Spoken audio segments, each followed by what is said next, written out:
বাইরের কালোধন নিয়ে এসছে, 15 লাখ টাকা দিয়েছে, 1 পয়সাও পেয়েছেন।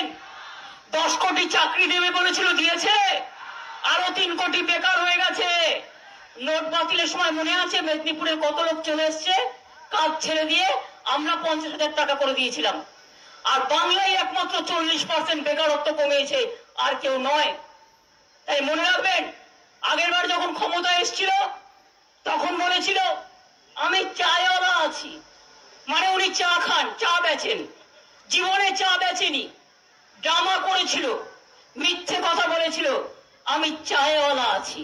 5 বছর বাদে বিদেশে ঘুরে ঘুরে 4.5 বছর বিদেশে ঘুরিয়েছে। আর শুধু মন কি বাত, মোদি কা বাত শুনিয়েছে লোককে, উল্টো পাল্টা জ্ঞান দিয়েছে আর সবাইকে চাবুক ধরে রেখে দিয়েছে। আজকে বলছে আমি চৌকিদার, চৌকিদার বান গিয়া। এখন কি হয়েছে?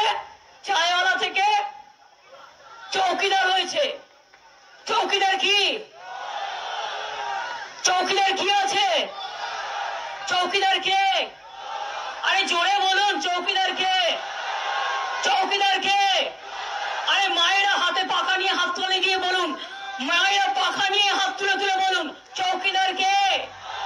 चौकीदार के? चौकीदार क्या আছে? चौकीदार कैसा है? चौकीदार कैसे है? बोले जान चौकीदार की? चौकीदार, चौकीदार, चौकीदार, चौकीदार, चौकीदार, चौकीदार, चौकीदार, चौकीदार। এই চৌকিদার আমরা চাই না। আমরা দেশের জন্য দেশপ্রেমিক চাই, আমরা বফাদারি চাই, আমরা চৌকিদারি চাই না। মনে রাখবেন, যে মানুষটা দেশকে শেষ করে দিয়েছে, দেশভক্তি শেখাচ্ছে। কোথায় ছিল আজাদির সময়? আজাদির সময় নরেন্দ্র মোদী কোন দিন স্বাধীনতা সংগ্রাম করেছেন? তার দল করেছে। গান্ধীজিকে খুন করেছিল কারা?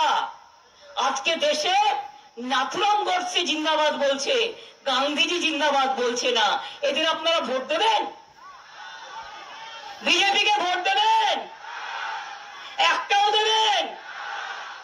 যদি না দেন তাহলে বলবেন চাই না, চাই না, বিজেপিকে চাই না, চাই না, চাই না, নরেন্দ্র মোদী চাই না, চাই না, চাই না, বিজেপি সরকার চাই না, চাই না, চাই না, দাঙ্গা চাই না, চাই না, চাই না, দেশদ্রোহীদের চাই না, চাই না, চাই না।